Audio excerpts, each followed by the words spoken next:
এবং অবশ্যই এটা নিয়মের মধ্যেই এই অনেক বিষয়। কিন্তু আপনি দেখেন যে আগেকার যে আপনি যদি কামাল আহমেদের যে হুম, মিডিয়া কমিশন রিপোর্ট দেখবেন যে আগে এমন কাউকে নেই, কৃষক লীগের লিডারকে দেওয়া হয়েছে, হুম, মৎস্য লীগের লিডারকে দেওয়া হয়েছে, হুম, এবং অনেকে আবেদনে বলেওছেন যে আমি আওয়ামী লীগের প্রচারণা করব, সেই জন্য আমাকে দিতে হবে, হুম, বা হুম। আমি বঙ্গবন্ধুর যেই চেতনার কথা বলবো, অতএব আমাকে দিন। না, এখন আমরা মনে করি এই এখনই এই এখন এই এই ম্যাজিক ওয়ার্ডটা কি? মানে আমি এটা পরীক্ষা না করার না, জন্য আমরা মনে করি যে কোনো ম্যাজিক ওয়ার্ড নাই। বাংলাদেশের যেই মিডিয়া, হুম, যেই ওয়ার্ড এইখানে আরো সাম্যতা আনার জন্য হুম। আরো অনেক অনেক বেশি মানে নতুন মিডিয়া দেওয়া উচিত। মানে সমতা কারণ আনার এটা জন্য, মানে অবশ্যই একটা, সমতা আনার জন্য মানে এটা আওয়ামী লীগ অবশ্যই একটা পণ্যটা দিছে, এন্টি আওয়ামী লীগ না, পণ্যটা। এইটা এইটা একটা অবশ্যই গাইডলাইনের মাধ্যমে, অবশ্যই একটা গাইডলাইনের মাধ্যমে, নিয়মের মধ্যে, নিয়মের ব্যত্যয় করে কোনো কিছু হওয়া উচিত না। আমি এইটা দেখার জন্য আমি এইটা দেখার জন্য পরীক্ষামূলকভাবে একটা আপনি অ্যাপ্লাই করেন, আমি একটা আমি অ্যাপ্লিকেশন করতে আপনাকে চাই। আহ্বান করবো আপনি আমি একটা অ্যাপ্লাই অ্যাপ্লিকেশন করেন। করতে চাই এবং সেই অ্যাপ্লিকেশন করে দেখতে চাই যে আসলে ক্রাইটেরিয়ানটা কিভাবে কাজ করে। Thank you.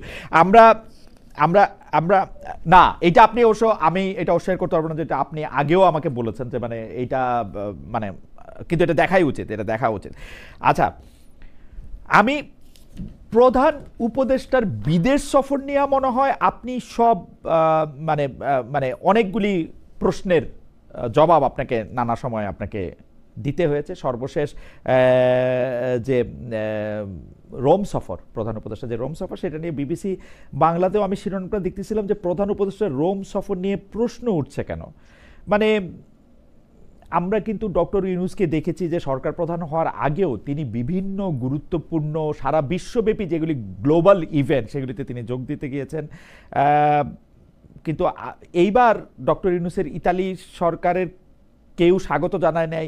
অন্যদিকে আপনার ফেসবুকে পোস্ট দিয়ে বাসসের ভুল ধরিয়ে বলতে হচ্ছে ইতালির প্রধানমন্ত্রী ও প্রধান উপদেষ্টা বৈঠক করবে, এমন কথা কোথাও বলেননি।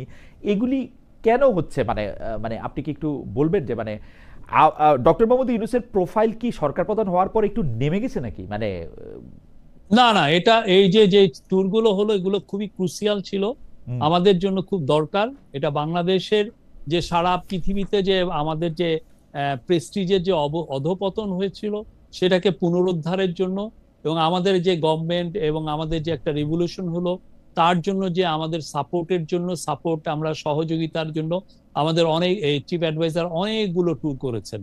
মোট আমি মনে হয় 14টার মতো বা 15টার মতো, 14টা ট্যুর করেছেন। এবং এটা আমি বলি যে রাষ্ট্রপ্রধান হিসাবে এটা খুবই খুব যে বেশি আমি এটা মনে করি না। হুম, আপনি এই যে যত 15 মাসে আপনি নরেন্দ্র মোদী 29টা ট্যুর করেছেন। হুম, এই 15 মাসে বিবিসি তো বাংলা তো ব্রিটেনের, বিবিসির যিনি যারা ব্রিটেনে, অথরিটি, জি। হ্যাঁ, ব্রিটেনের প্রাইম মিনিস্টার 31টা ট্যুর করেছেন এই সময়ে। তো এগুলো তো মানে এইটা এটা একটা পার্ট অফ ইওর জব। আপনার ফরেন পলিসি পুরো পৃথিবীতে আসলে লিড করে ওই দেশের সরকার প্রধান, এবং উনি ওই কাজগুলো করছেন। এই কিন্তু এই যে রোম সফরটা খুবই ক্রুশিয়াল ছিল, এবং প্রত্যেকটা সফরই ওনার, যে আমি বলি কিন্তু যে খুবই খুবই ক্রুশিয়াল ছিল মানে আমাদের জন্য। প্রথম কথা হচ্ছে যে এগুলির ফল নিয়ে প্রশ্ন উঠতেছে যে এগুলির ফলাফল আমরা আসলে কি পাইলাম। দ্বিতীয় কথা হচ্ছে প্রশ্ন উঠতেছে যে তিনি এইগুলি সফর করতেছেন, কিন্তু এগুলি সেই অর্থে খুব হাই প্রোফাইল সফর হইতেছে খুবই কিনা, খুবই খুবই কার্যকর হইতেছে আমি কিনা। বলবো যে যে আমরা লন্ডনে প্রত্যেকটা গেলে হাই লন্ডনের প্রোফাইল, প্রধানমন্ত্রী দেখা পাই না, মানে না না, লন্ডনে যে কিং এর সাথে দেখা হয়েছে, 35 মিনিট কিং এর সাথে তার অডিয়েন্স ছিল, কি বলেন দেখা হয়নি? আরো আরো 40-50 জন রুমে থাকা সহ 35 জন।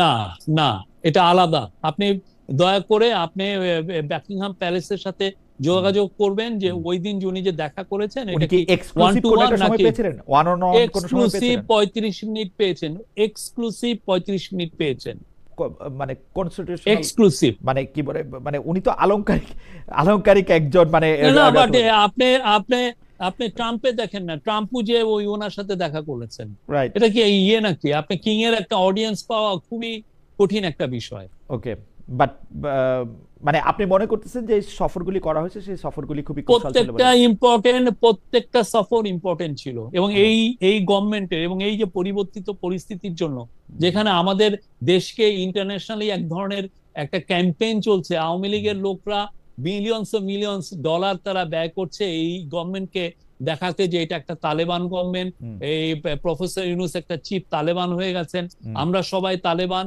এই ধরনের একটা যেখানে রিলেন্টলেস একটা মিস ইনফরমেশন ক্যাম্পেইন হচ্ছে, সেই জায়গায় আমাদের বারবার প্রতিটা বিশ্বের সমস্ত জায়গায় যেতে হচ্ছে, আমাদের বলতে হচ্ছে যে হোয়াট কাইন্ড অফ রেগুলেশন ইট ওয়াজ, এবং এই গভর্নমেন্ট কি কি কাজ করছে, আমরা ফরেন ইনভেস্টর আনতে চাচ্ছি, আমরা যেই সমস্ত জায়গায় চিফ অ্যাডভাইজারের ফোকাস দিচ্ছেন সেই বিষয়ে প্রত্যেকটা বিষয়ে আমরা চিফ অ্যাডভাইজার কথা বলছে। আপনারাও কি লবিস্ট নিয়োগ করেছেন বা করছেন?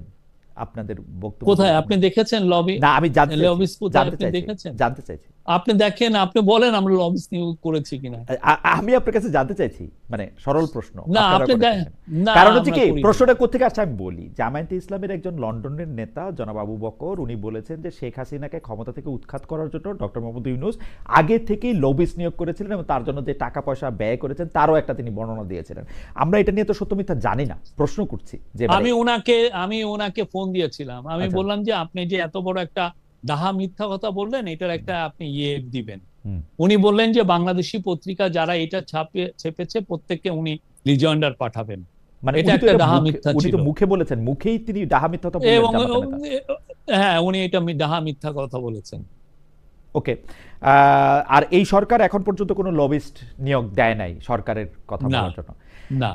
কিন্তু এটা আমার শেষের আগের প্রসঙ্গ, সেটা হচ্ছে যে সরকারের জনপ্রিয়তা নিয়ে যেসব জরিপ হচ্ছে, এমন কোনো আয়োজনে আপনাকেও দেখা যাচ্ছে, আপনি কথা বলছেন। আমরা জানতে চাই এই সরকার কতটা জনপ্রিয়, এই সরকার কতটা জনবান্ধব, সে প্রচার প্রচারণা কতটা জরুরি। মানে একটা দল নিরপেক্ষ সরকারকে কি আমরা একটু পপুলিস্ট দেখতে পাচ্ছি? মানে দল নিরপেক্ষ সরকারকে পপুলিস্ট থাকতে হবে কেন, দেখতে হবে কেন? মানে জরিপ দিয়ে সে যে খুব জনপ্রিয় সেটা কেন বুঝাইতে হবে? মানে আপনার ইয়াটা কি, থিম বা থিসিস? না, এটা বাইরে কিন্তু যারা আপনি ইউগভ আপনি দেখেছেন, ইউএসএ প্রতি মাসেই ওরা করে, অন্যান্য প্রত্যেকটা দেশেই জরিপটা নেয়। জরিপটা নেওয়ার একটা কারণ হচ্ছে যে আমি যে কাজগুলো করছি, মানে এই গভর্নমেন্ট যে কাজগুলো করছে সেটা কি রাইট অন ট্র্যাক আছে কিনা, জনগণ কি ভাবছে সেটা তো জানার বিষয়টা খুবই ইম্পর্টেন্ট, এবং সেই ভাবনাটাই জরিপে অনেক সময় রিফ্লেক্টেড হয়। সেজন্য যে কোনো দেশেরই, সেটা ইন্টারিম গভর্নমেন্ট হোক আর এটা পলিটিক্যাল গভর্নমেন্টই হোক, এটার প্রতি মাসেই দেখবেন যে এক ধরনের জরিপ নেওয়া হয় যে তারা কি, এটা আপনি দেখবেন যে কেয়ার স্টারমারের জরিপ নিয়ে প্রচুর কথা হচ্ছে যে উনের যে ফলাফল আসছে, বা ট্রাম্পের অ্যাপ্রুভাল রেটিং, এটা একটা ইস্টাবলিশ একটা নর্ম। আমরা ইন্টারিম গভর্নমেন্ট তো অনেকগুলো কাজ করছে, ওরা ট্রায়ালের কাজ করছে, রিফর্মের কাজ করছে, ইলেকশনের ব্যাপারে প্রিপারেশন নিচ্ছে, অন্যান্য ইকোনমিক রিকভারির বিষয়ে যেগুলো কাজ সেগুলো করছে।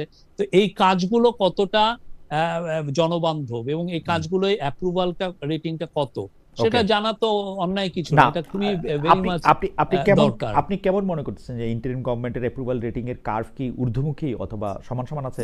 আমি মনে করি এটা আমাদেরকে যা আমরা পাচ্ছি যে it is very good, it's around 80%, sometimes more than that, maybe sometimes less than that. কেউ কি আপনাদেরকে আরো বেশি সময় থাকতে বলতেছেন, 5-2 বছর বা 5 বছর? না, এই গভর্নমেন্টের কখনোই 5 বছর। এখন ওনাকে যদি কেউ এসে বলেন বা আপনাকে যদি বলেন যে খালেদ মহিউদ্দিন ভাই আপনি 10 বছর এই ঠিকানার এই প্রোগ্রামটা চালান, আপনি তো আপনার অনুযায়ী চলবেন। আর এই গভর্নমেন্ট প্রথম থেকে ক্লিয়ার ছিল তার ম্যান্ডেটটা কি।